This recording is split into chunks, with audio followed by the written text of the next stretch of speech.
কোন কোন এলাকায় আপনি যুদ্ধ করেছেন এবং কার নেতৃত্বে ছিলেন, এবং আপনার নেতৃত্বে আর কারা কারা ছিল?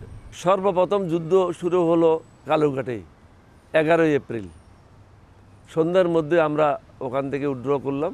আমরা চলে গেলাম পিছনের দিকে, পটিয়া গেলাম, পটিয়ার থেকে বান্দরবন, বান্দরবন থেকে কাপ্তাই, কাপ্তাই থেকে রাঙ্গামাটি হয়ে তখন এইচটি ইমামের সাথে দেখা। তার কাছে সরকারি যে টাকা ছিল 3 ট্রাঙ্ক টাকা ছিল। 1 ট্রাঙ্ক টাকা তিনি জমা করেছিলেন, 2 ট্রাঙ্ক তিনি চুরি করেছিলেন। তিনি যে বড় চোর পরেও তো দেখা গেছে হাসিনার সাথে মিলে কয়েক হাজার কোটি টাকা তিনি চুরি করেছেন। সেখান থেকে মাহালচরিতে গিয়ে আমরা সব একসাথে ছিলাম। আমি, তৎকালীন মেজর শওকত, ক্যাপ্টেন খালেকুজ্জামান, জিয়াউর রহমান ছিলেন রামগড়ে। আমি রামগড়ে গেলাম। রামগড়ে গিয়ে পোস্ট অফিসের দোতলায় জিয়াউর রহমান সাহেবকে পেলাম। রাত্রে ঘুমাচ্ছিলাম, উনি বললেন সকালে উঠে একটা সিদ্ধান্ত দেবো। আধা রাত্রে উনি আমাকে উঠে ফেললেন, বলছে ওলি উঠো। তারপরে কী হয়েছে?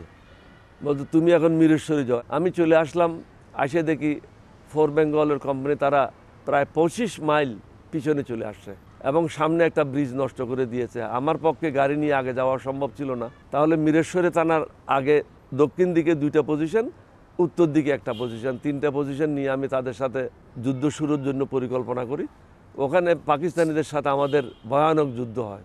ওখানে 120 জনের মতো পাকিস্তানের ক্যাজুয়ালিটি হয়েছিল। 7-8টা গাড়ি আমি নষ্ট করেছিলাম। ওখান থেকে রাত্রের অন্ধকারে আবার সরে গিয়ে মস্তাননগরে আসলাম। মস্তাননগরে যুদ্ধ হলো। মস্তাননগর থেকে কররহাটে আসলাম। তারপরে চলে গেলাম তুলাতলি, তুলাতলিতে যুদ্ধ করলাম। তারপরে গেলাম হিয়াকুতে যুদ্ধ করলাম।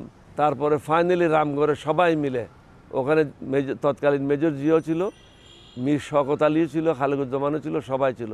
সবাই মিলে সন্ধ্যা পর্যন্ত পাকিস্তানিদের সাথে যুদ্ধ হলো। এরপরে আমরা ফেনী নদী পার হয়ে সাবরুমে চলে গেলাম। সাবরুমে ক্যাম্পে থাকা অবস্থায় এখন সবাই চিন্তা করছে কে কী করবে। তা আমি জিয়াউর রহমানকে বললাম যে আমি এই ক্যাম্পে থাকবো না। ওখান থেকে চলে গেলাম জেড ফোর্সে। সেই রণাঙ্গনে কাদেরকে হারিয়েছেন, এমন কি যারা এখন জীবিত আছে, তারা কতজন খেতাব পেয়েছে? যারা ফার্স্ট বেঙ্গলের ক্যাপ্টেন সালাউদ্দিন, তিনি পাকিস্তান থেকে পলায় আসলেন 4টা বা 4:30, 5টার দিকে হবে। তিনি হেডকোয়ার্টারে আসলেন। হেডকোয়ার্টার মানে ব্রিগেড হেডকোয়ার্টারে। তা আমাকে এসে বললো দোস্ত তোর থেকে বিদায় নিতে আসলাম, আমি যুদ্ধে যাচ্ছি কামালপুর বিউপি অ্যাটাক করার জন্য। কামালপুর বিউপি অ্যাটাকটা ছিল 1971 সালে সব যুদ্ধ মিলে এটা ছিল সবচেয়ে ভয়াবহ একটা যুদ্ধ, যেখানে ফার্স্ট বেঙ্গলের একটা প্লাটুন সম্পূর্ণ ওয়াইপ আউট হয়ে গেছিল। সালাউদ্দিন ওই যুদ্ধে নিহত হয় এবং মেজর হাফিজও ওই যুদ্ধে আহত হয়। ফার্স্ট বেঙ্গলের প্রায় 30-40 জন বিভৎসভাবে আহত হয়।